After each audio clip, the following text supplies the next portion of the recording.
Hello friends, welcome to channel Adoform. Myself Mandeep Patidar. हम discuss कर रहे हैं biochemistry and clinical pathology D pharm first year का ये सब्जेक्ट है। इसमें यूनिट सेकंड हम डिस्कस कर रहे हैं brief chemistry and role of protein.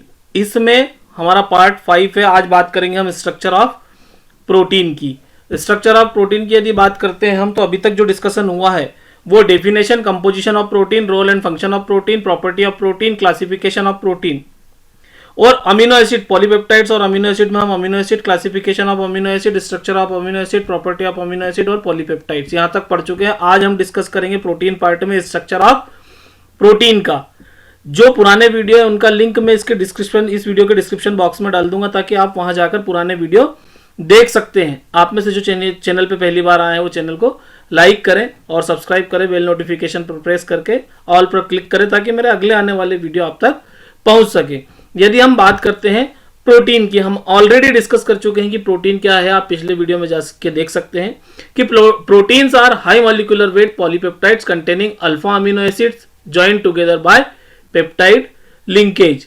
ये ऐसे पॉलीपेप्टाइड्स होते हैं, हायर मॉलिक्यूलर वेट के पॉलीपेप्टाइड, जो अल्फा अमीनो एसिड अपने अंदर कंटेन, यानी अल्फा अमीनो एसिड रखे रखते हैं और एक दूसरों से पेप्टाइड लिंकेज से बॉन्ड होते हैं। अब यदि प्रोटीन के स्ट्रक्चर की बात करें तो प्रोटीन का स्ट्रक्चर 4 तरह का होता है: primary structure, secondary structure, tertiary structure and quaternary structure. अब प्राइमरी स्ट्रक्चर की यदि बात करें तो प्राइमरी स्ट्रक्चर में आपको कुछ इस तरह से देखने को मिलेगा। यदि हम बात करें, ये आपका NH2 ग्रुप, NH2CH R और ये COH, ये आपका एक अमीनो एसिड हो गया। इसी तरह NH2CH COH R, ये दूसरा अमीनो एसिड हो गया। ठीक है, यानी NH2 एक दो कार्बन और ये साइड चेन, NH2 एक और 2 कार्बन और ये साइड चेन। जब इन दोनों में कॉम्बिनेशन होता है, दो अमीनो एसिड इस तरह से मिले पेप्टाइड बॉन्ड से, जो हम पेप्टाइड बॉन्ड पिछली बार बात कर चुके हैं, तो ये लीनियर एक सीक्वेंस में रहे तो ये प्राइमरी स्ट्रक्चर होता है। Amino acids are linear in sequence, इसमें लीनियर रहते हैं। Amino acids are link together by peptide bond, ये केवल पेप्टाइड बॉन्ड से लिंक्ड होते हैं। एक लंबी चेन जो आपने देखी है, the peptide bond occur between the carboxylic group COH और one amino acid and NH2 group of another amino acid. ये कार्बोक्सिलिक ग्रुप एक अमीनो एसिड का रहेगा, NH2 ग्रुप दूसरी अमीनो एसिड का रहेगा। इसको हम बोलते हैं peptide bond. The primary structure of protein is reported starting from amino terminal N to carboxyl terminal C।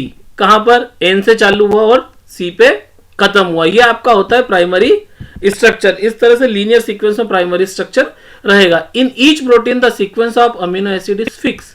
जो सीक्वेंस रहेगा, एलानिन, ग्लाइसिन, हिस्टीन, ल्यूसीन, ये जो एक सीक्वेंस है, ये सीक्वेंस हर एक प्रोटीन में फिक्स रहता है। जो प्रोटीन जिस टाइप का रहता है उस प्रोटीन में आपका ये सीक्वेंस अमीनो एसिड का फिक्स रहेगा।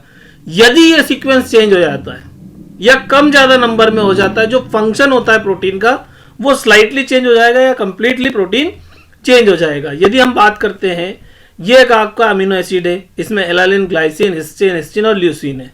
इस तरह से देखो मैंने बनाने की कोशिश करी है। इसी में यदि सेकंड पोजीशन पे हिस्टीडीन आ गया और थर्ड पोजीशन पे ग्लाइसिन, इंटरचेंज हो गया, यहां से देखो ये ऐसा इंटरचेंज हो गया इस चेन में, तो ये क्या हो गया, आपका प्रोटीन का सीक्वेंस चेंज हो गया। यहां पर प्रोटीन की प्रॉपर्टी चेंज हो सकती है, या तो ये पूरा खराब हो जाएगा या स्लाइटली चेंज होगा। ठीक है, अब बात करते हैं हम सेकेंडरी स्ट्रक्चर ऑफ प्रोटीन की। सेकेंडरी स्ट्रक्चर ऑफ प्रोटीन क्या होता है? Coiling of the polypeptide chain into the helical structure. आपने सबने DNA RNA पढ़ा है। हेलिकल स्ट्रक्चर जो होता है, अब जो मैथ्स के हैं वो समझ लें कि एक रिबन जैसा स्ट्रक्चर, जो आपने रिबन देखा होगा, बर्थडे पार्टी में भी रिबन देखा होगा, वो जो स्ट्रक्चर होता है उसको बोलते हैं हम helical structure. Secondary structure refers to the regular recurring arrangement in space adjacent amino acid residue in polypeptide chain. आपकी जो पॉलीपेप्टाइड चेन है उसके पास के जो अमीनो एसिड है उसमें एक 2 डायमेंशनल चेंजेस होंगे। ठीक है, it is maintain by hydrogen bond between amide hydrogen and carboxylic oxygen of the peptide backbone. जो आपकी पेप्टाइड बैकबोन है, इसमें क्या होगा, हाइड्रोजन बॉन्डिंग हो जाएगी। ठीक है, द मेजर सेकेंडरी स्ट्रक्चर आज अल्फा हेलिकल और beta helical structure. Secondary structure आपका कुछ इस तरह का रहेगा।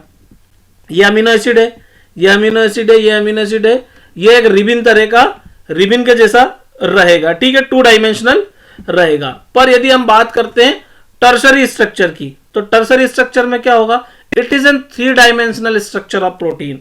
ये 3 डायमेंशनल स्ट्रक्चर हो जाएगा, ठीक है, इस तरह से ये 3 डायमेंशनल स्ट्रक्चर हो गया। कैसे? अब it is a biological active, ये डायरेक्टली बायोलॉजिकल एक्टिव होता है, इसमें कोई कैटलिस्ट आपको यूज करने की जरूरत नहीं है, डायरेक्ट एक्टिव फॉर्म में होता है, जो टर्सरी स्ट्रक्चर रहता है प्रोटीन का।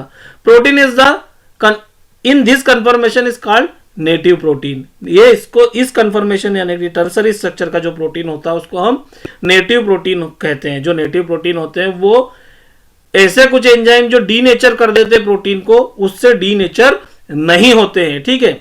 इन tertiary structure amino acid are closer which are far away. Tertiary structure में क्या होता है, जो अमीनो एसिड दूर है वो पास आ जाएंगे, ठीक है। हाइड्रोफोबिक इंटरेक्शन इसमें एक होता है, हाइड्रोजन बॉन्ड होते हैं, आयनिक बॉन्ड होते हैं, डाइसल्फाइड बॉन्ड होते हैं, ये चीजें इसमें प्रेजेंट रहती है। ये आपका सेकेंडरी स्ट्रक्चर है, ठीक है, इसमें कोई बॉन्ड है क्या? नहीं। लेकिन टर्सरी स्ट्रक्चर जब देखेंगे तो टर्सरी स्ट्रक्चर में जो एडजेसेंट अमीनो एसिड है ये पास में आ जाएंगे और इनमें या तो हाइड्रोफोबिक इंटरेक्शन कोई हो जाएगा, या हाइड्रोजन बॉन्ड रहेगा, आयनिक बॉन्ड रहेगा, या डाइसल्फाइड बॉन्ड इनमें आपस में बन सकता है। हाइड्रोफोबिक रिएक्शन या इंटरेक्शन हम जिसको बोलते हैं वो क्या होगी, जो साइड चेन है आर ग्रुप है उसमें यदि कोई नॉन पोलर ग्रुप है, जैसे बेंजीन है आपका आर चेन में, तो ये जो बेंजीन है इसको बोलते हैं हम हाइड्रोफोबिक इंटरेक्शन। ये आपस में इंटरेक्शन करेंगे, आपस में बॉन्ड बनाएंगे, इससे क्या होगा, टर्सरी स्ट्रक्चर बनेगा और अमीनो एसिड पास में आ जाएंगे।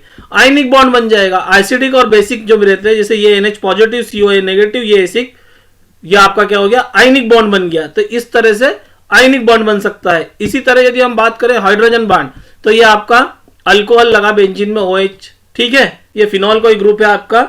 इस तरह से ये जो चेन है, ये चेन समझने की कोशिश करना, ये जो चेन है ये अमीनो एसिड की है, हर इसमें ये अमीनो एसिड की चेन है, ये R रेसिड्यू है जो हम बात करते हैं NH2CHRCOH, तो ये वो R है, ये 2 अमीनो एसिड की चेन है, लीनियर चेन। तो ये इस तरह से चेंजेस हो रहे हैं। तो इसमें हाइड्रोजन बॉन्ड यहां पर हो गया पॉजिटिव और नेगेटिव चार्ज के साथ। डाइसल्फाइड बॉन्ड, यदि आपका जो लीनियर मॉलिक्यूल है उसी में आपके पास क्या हो गया, 2 टर्सरी जो डायमेंशन आपका जो सेकेंडरी मॉलिक्यूल है उसमें जब टर्सरी जब बनेगा तो टर्सरी में क्या होगा, जो सल्फाइड है ये 2 सल्फर आपस में बॉन्ड बना लेंगे। जब आपस में बॉन्ड बना लेंगे तो अमीनो एसिड और श्रिंक हो जाएगा, पास आ जाएगा, इसको बोलते हैं हम टर्सरी स्ट्रक्चर। अब क्वाटरनरी स्ट्रक्चर की बात करेंगे तो क्वाटरनरी स्ट्रक्चर में क्या होता है, जनरली आप समझ सकते हो कि एक जैसे आपने ऊन का एक वो देखा होगा ना, गट्टा या उसको गुच्छा बोलते हैं, उसी तरह आपके अलग अलग के प्राइमरी और सेकेंडरी और टर्सरी स्ट्रक्चर देखेंगे तो ये सब यूनिट आके इकट्ठी हो जाती है और एक इस तरह से एक दूसरे में ओवरलैप हो जाती है, इसको बोलते हैं हम क्वाटरनरी स्ट्रक्चर, ठीक है। इसमें क्या होता है, the quaternary structure of protein is the association of several protein chain और subunit into a closely packed arrangement. ये एक मिक्स हो जाता है। Each of subunit has in its primary secondary and tertiary structure. अब ये जो एक सब यूनिट होती है इसका अपना ही प्राइमरी सेकेंडरी और टर्सरी स्ट्रक्चर हो सकता है, ठीक है। ये वीक वंडरवाल बॉल्स जो फोर्स रहता है उससे अटैच रहते हैं, ठीक है। तो ये आपका स्ट्रक्चर ऑफ प्रोटीन है, कभी पूछा जा सकता है 4 तरह के स्ट्रक्चर ऑफ प्रोटीन है, तो इतना आप लिखना है और डिपेंड करता है आपके क्वेश्चन का कितना मार्क्स है, ठीक है। आप कमेंट्स में पूछते हैं कि सर कितना लिखना है, तो ये डिपेंड करेगा कि आपके क्वेश्चन का कितना मार्क्स है, क्योंकि ये सब्जेक्ट इतना है कि अभी आप प्रोटीन का एक सिंगल स्ट्रक्चर भी उठाओगे, प्राइमरी स्ट्रक्चर भी, तो उसने इतना सारा पढ़ने का है कि हम खत्म ही नहीं होगा। तो हम केवल यहाँ पर डी फार्मेसी के हिसाब से बात कर रहे हैं कि हमको कितना लिखना है, और उसके बावजूद भी आपको देखना पड़ेगा कि आपका जो क्वेश्चन है उसके मार्किंग कितनी है। रेफरेंसेस की बात कर ले तो बायोकेमिस्ट्री बाय एन मुर्गेस, विकीपीडिया और sciencedirect.com और google.com से मैंने लिया है, ठीक है। Thank you. चैनल को सब्सक्राइब करें और बेल नोटिफिकेशन पर प्रेस करें ताकि आने वाले वीडियो आप तक पहुंच सके।